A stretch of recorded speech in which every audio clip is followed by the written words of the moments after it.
Sairaanhoito on sairaan kallista, siitä varmasti kaikki ovat yhtä mieltä.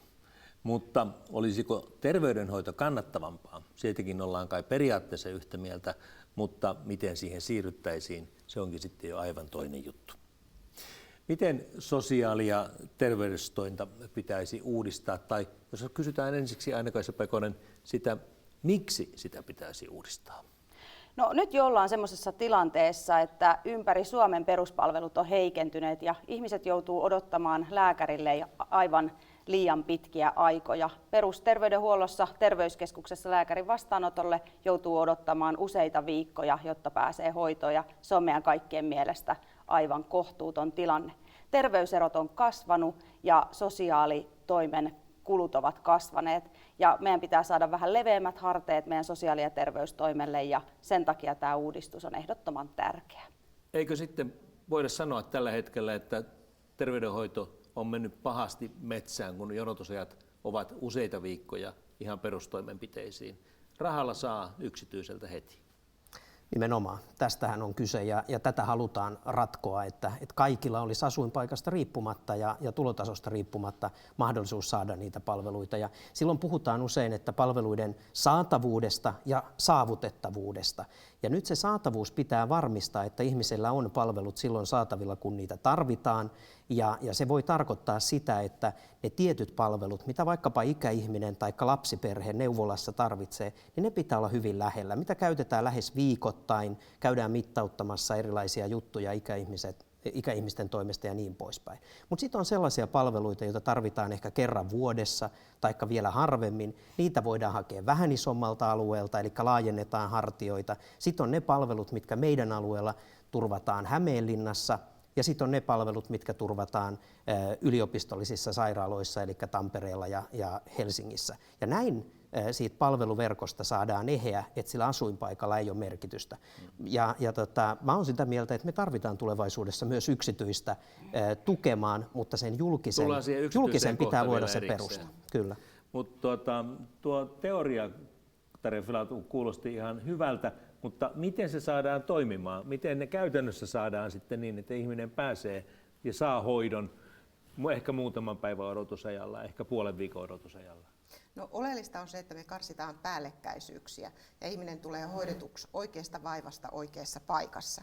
Et nyt meidän ongelma on se, että kun meillä on 2 rahapussia, meillä on se perusterveydenhuollon rahapussi ja sitten meillä on semmoisen vähän vaativamman hoidon, erikoissairaanhoidon ja sitten oikeastaan meillä on vielä se sosiaalityön rahapussi. Ja kun jokainen vahtii sitä omaa kukkaroansa, niin siinä tulee tilanteita, joissa työnnetään ikään kuin toisen piikkiin tai toivotaan, että joku muu hoitaisi. Ja nyt kun me tehdään tämmöiset laajemmat sote, eli sosiaali- ja terveysalueet, joissa ne palvelut tuotetaan, niin se tuo yhden rahapussin, josta ne kustannukset lasketaan. Ja silloin tavallaan ei tämmöistä toisen piikkiin vetkuttelua voi olla. Ja se purkaa myös sitä, että tällä hetkellä perusterveydenhuollossa on pitänyt odottaa, että pääsee sanotaan nyt vaikkapa naisten kohdalla gynekologilla käynti on usein aika normaalia toimintaa. Niin tämän tyyppiset voitaisiin tehdä yhdellä kerralla, eikä tarvittaisi niitä lähetteitä eikä muita aina sinne erikoispuolelle asti. Ja toinen ydin on se, että sosiaali ja terveys toimii yhdessä ja käsi kädessä. Yksi peruskysymys on sitten, kuinka kallista terveydenhoito kautta sairaanhoito voi olla? Siitä tulee koko ajan kalliimpaa ja kalliimpaa. Timo Heinonen. Mä oikeastaan tää on hyvä ja mä lisäisin tuohon Tarjan 3, missä ne rahat on itse asiassa 4, eli sen ennaltaehkäisevän pussin, mikä on usein kunnissa. No se on osittain sitä sosiaalityöntä, mutta myös esimerkiksi liikuntaa. Ja mun mielestä aika kuvaavaa on ollut se, että kuinka kallista terveydenhuolto tai sairaudenhoito on, niin meillä käytetään tänä päivänä Suomessa enempi rahaa liikalihavuudesta aiheutetun diabeteksen hoitoon, kun kunnat käyttävät liikuntaan. Eli itse asiassa siihen tavallaan vähän niin kuin itse aiheutettuun, mihin ainakin itse pystyisi helpolla vaikuttaa lisäliikunnalla ja painon pudotuksella, niin sen tyyppisen diabeteksen hoitoon menee enemmän rahaa kuin liikuntaan. Ja tästä päästään niin kuin siihen, että se ennaltaehkäisevä työ olisi tosi tärkeää. Se itse asiassa on yksi tämän uudistuksen pieni semmoinen haaste, että siinä tämä yhteys katkeaa kuitenkin siinä, kun sosiaali ja terveys menee yhteen, niin se puhdas tämän tyyppinen ennaltaehkäisevä työ jää kuntien vastuulle. Mutta voiko sairaanhoidon kulut kasvaa esimerkiksi silloin, kun itse aiheutettujen sairauksien niin sanottujen kulut kasvaa? Voiko ihmisellä olla joku oma vastuu oman terveytensä aiheuttamista tai terveyden menettämisen aiheuttamista kustannuksista, Aino-Kaisa Pekonen? No kyllä mä lähden siitä, että kaikki ihmiset on hoidettava. Ja mun mielestä nyt tässä, kun ajatellaan tätä uudistusta, jolloin lähdetään leventämään niitä harteita, niin silloin pitää myös ruveta enemmän satsaamaan ennaltaehkäisyyn. Mun mielestä meidän koko yhteiskunnan ongelma on ollut jo pidemmän aikaa se, että me jätetään ikään kuin se ennaltaehkäisy kokonaan huomioimatta niin perusterveydenhuollossa kuin sitten myös siellä liikuntapuolella, kunnissa ja valtion näkökulmasta. Ja nyt näillä ennaltaehkäisevillä toimenpiteillä on mahdollista saada myös näitä sairaudenhoidon kuluja laskemaan. Mutta Suomessa on vain muutamia kuntia, missä ihan oikeasti on rakenteellisesti uskallettu lähteä siihen, että on pantu paino nimenomaan ennaltaehkäiseville toimenpiteille ja luotettu siihen, että kulut siitä mukaan sitten vähitellen laskevat. Aika vaikeita päätöksiä kunnanvaltuustoille, Tarja Filatov. Ne on usein vaikeita ja mä luulen, että meillä on sellaisia rakenteellisiakin asioita, jotka estää. Eli kun kunnan pitää tasapainottaa budjettinsa 3 vuodessa tai muuten tulee setä, joka koputtaa olkapäähän ja sanoo, että näin ei voi elää, niin se johtaa siihen, että ei uskalleta tehdä niitä ennaltaehkäiseviä investointeja. Ja tässä me tarvittaisiin uudenlaista ajattelua, nähdä se investointina eikä kuluna.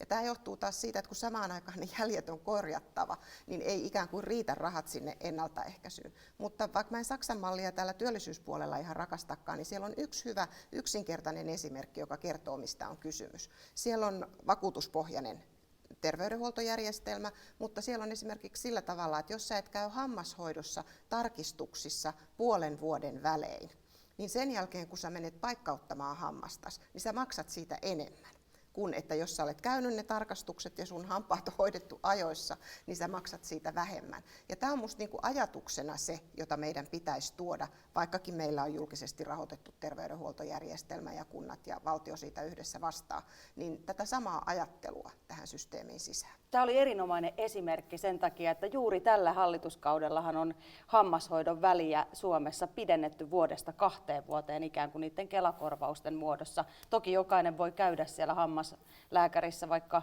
joka viikko, mutta sen korvauksen saa sitten vaan joka toinen vuosi. Joo, ja meillekin tämä käy. Tämähän on nimenomaan sitä hyvää kokoomuslaista ajattelua, missä yksilö ottaa vastuuta myös itsestään. Mutta tosiasia... Eihän se niin ollut, jos kerran. Mutta jos sieltä tulee... Kyllä, mutta se, että sä joudut itse huolehtia, että sä menet sinne, kerran tämänkin tyyppistä meillä tapahtuu. Tuonkin kaltainen tuo keskustelu on tietysti osittain olennaista, mutta toisaalta myöskin ihan pieleen sen takia, että suurella osalla suomalaisista, niille, jotka käyvät työssä, työnantaja järjestää työterveydenhoidon kautta varsin mittavatkin terveyspalvelut. Vaihtelevat, mutta joskus varsin mittavatkin. Ja taas ne, jotka eivät ole työelämän piirissä, ovat julkisen terveydenhoidon piirissä. Tästä tullaan siihen, että työterveydenhoidosta suuri osa on yksityisellä puolella. Ja sitten mitä sitten, Tarja Filatov? No itse asiassa tässä voisi antaa työnantajille kiitosta. Eli sillä puolella on tavallaan niin kuin otettu ehkä enemmänkin vastuuta siitä terveydenhuollosta, kuin laki vain säätää.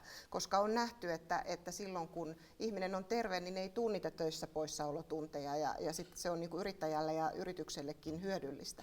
Mutta samalla tavallahan me voidaan ajatella, että meidän julkisen perusterveydenhuollon puolella on enemmän tämmöisiä terveyden tarkastuksia. Mä oon itse ollut ajamassa pitkään ja Aino-Kaisa tässä viimeksi tukena näitä työttömien terveystarkastuksia. Että jos me autot katsastetaan ja me tiedetään, että sitä kautta turvallisuus lisääntyy, niin kyllähän meidän pitäisi ihmisten turvallisuudesta ja terveydestä pitää sitä kautta huolta, että meidätkin katsastettaisiin. Kyllä.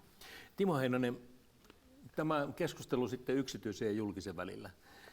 Yksityinen terveydenhoito on hyvä bisnes. Ja yksi erityinen merkki siitä on se, että ulkomaiset pääomasijoittajat kahmivat haltuunsa kaiken, minkä saavat, niin myös jätehuollosta.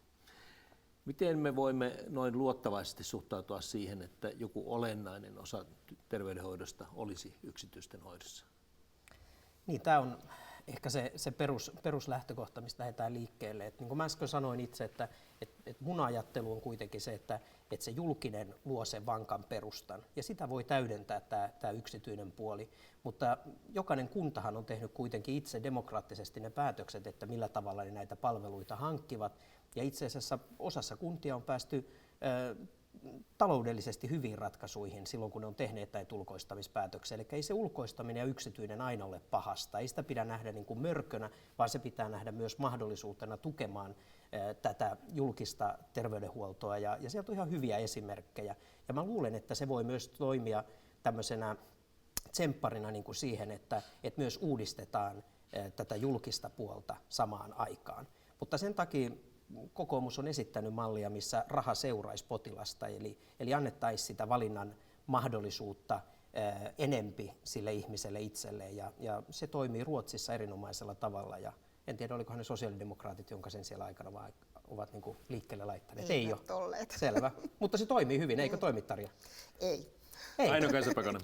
Niin, musta on mielenkiintoinen ajatella, että kunnat saa kovasti säästöä siitä, että he siirtävät julkista terveydenhuoltoa ikään kuin yksityisen toimijan tekemäksi, koska kyllähän, niin kuin Tarja tässä sanoi, niin yksityisen firman tarkoitus on aina tuottaa voittoa, eivätkä he tee hyvän tekeväisyyttään tällaista työtä. Ja sen takia mä ehdottomasti katson, että terveydenhuollon ja sosiaalitoimen pitää olla pääsääntöisesti julkista palvelua, myös sen takia, että se on lakisääteinen tehtävä.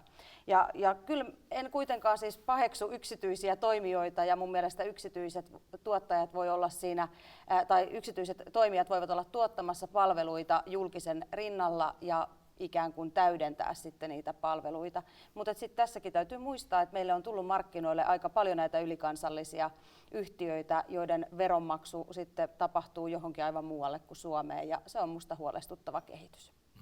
Niin tai näin, joka tapauksessa perustoiminnan tason Suomessa täytyy parantua. Siitä varmaan kaikki ovat yksimielisiä.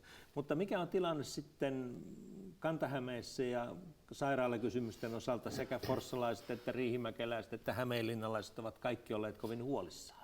Tarja Filatov. No mä luulen, että muutostilanteessa ollaan aina huolissaan ja on syytäkin olla, ja meidän on niin kuin syytä pitää puolemme tässä kokonaisuudessa. Mutta itse mä uskon siihen, että kun me täällä Kanta-Hämeessä suuntaudutaan Tampereelle, niin se on meille hyvä paikka, koska siellä me ei olla niin kuin pääkaupunkiseudulla oltaisiin jossakin HUSissa, me oltaisiin siellä se viimeinen takaperä, mutta Tampereen läheisyys auttaa meitä, ja toisaalta se, että meillä on niin kuin aika tasapainoinen tilanne, että Tampereella on erikoispuolia se ERVA-alue, eli siellä tullaan sitten näihin kaikkein vaativampiin hoitoihin. Ja jos meillä ei ole tätä ihan vapaata liikkumista, niin meidän vaikkapa Hämeenlinnanmäellä oleva sairaala säilyy. Mutta sitten taas, jos meillä on tilanteita, joissa ihmiset voi shoppailla palvelunsa, eli raha kulkee asiakkaan perässä ihan minne tahansa, niin silloin uskallan kyllä pelätä sitä, että pienemmillä paikkakunnilla käy huonosti. Eli välttämättä sitten ei aina luoteta tai sieltä omalta paikkakunnalta saa sitä hoitoa, ja silloin ikään kuin etäännytään, ja sen jälkeen se vähän pienemmän väestöpohjan palvelu ei enää ole missään mielessä kannattavaa eikä tuottavaa, ja palvelut siirtyy näihin isoihin keskuksiin. Ja varsinkin jos mennään täältä Hämeestä jonnekin Pohjois-Karjalaan tai Lappiin, jossa etäisyydet on suuria. Mutta tällä hetkellä mä uskon, että tämä järjestelmä on meille suhteellisen toimiva, mutta riski liittyy siihen, että jos vaikkapa Riihimäeltä ruvetaan liikkumaan sitten enemmän tänne pääkaupunkiseudun puolelle, niin riittääkö meillä väestöpohja? Ja se on meidän kaikkien käsissä. Siis epävarmuutta ilmassa. Aina. Näin. Ikävä kyllä. Jatkamme näitä vaalien olennaisiin kysymyksiin liittyviä keskusteluja. Ja seuraavaksi puhutaan tässä sarjassa siitä, mikä on Suomen asema maailmassa. Suhde naapureihin, suhde Eurooppaan, pitäisikö katsoa vieläkin kauemmaksi?